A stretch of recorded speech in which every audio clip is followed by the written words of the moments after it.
typically people with autoimmune diseases like rheumatoid arthritis or multiple sclerosis or colitis or Crohn's disease, or for that matter cancer, if you look at their lives, what you notice about them is they've had great difficulty expressing their emotions because in childhood they were forbidden from doing so. So they compensated by suppressing their feelings, and they have great difficulty saying no, so that when people ask them to do things, they automatically say yes, and they'll keep doing things even though they're very stressed by it. And then you end up with the body saying no, because they didn't, in the form of illness. I know this is, I'm not telling you proof, because my time with you tonight is too short, but what I can tell you, that is absolutely scientifically unquestionable, is that you cannot separate the mind from the body.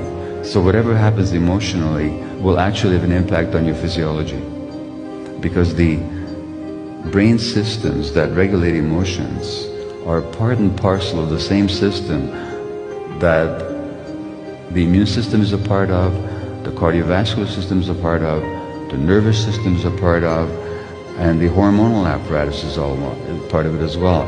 So whatever happens emotionally also immediately has an impact physiologically. And that's why you can't separate people's emotional lives from their physiology. You can also not separate people's physiology from their relationships.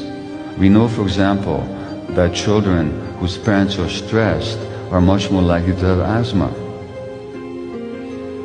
And so that the more stressed and depressed the parents are, the more medication the child might need for their asthma. And why? Because the child's emotions have an impact on the child's physiology, and a parent's emotional states have an impact on the child's emotions. And if you want to look at it more broadly, what are we talking about? If you're looking at the increasing rate of asthma in North America these days, and allergies of all kinds, or the increasing rate of ADHD and depression and all that amongst kids, what's going on? What's going on is that the parents are getting more stressed, and therefore the kids are getting more stressed, and therefore the kids are getting more sick.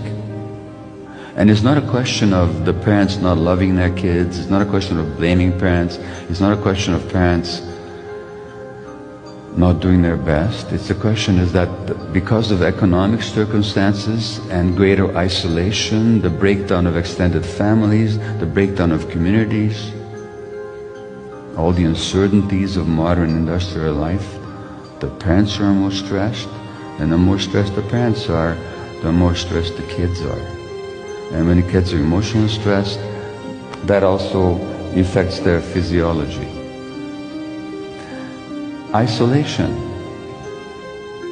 At the end of life, a number of studies have shown now that when people are emotionally isolated, they're more likely to get sick, and if they get sick, they're more likely to die. And so, for example, amongst elderly couples, when one of them is hospitalized, the other's risk for dying goes up significantly. Why? Because our physiology cannot be separated from our emotions, and our emotions cannot be separated from our relationships. So human relationships are actually necessary to maintain healthy human life. We're social creatures. It also means that in a society where kids are growing up increasingly without their parents, because the parents are too busy working, they have to,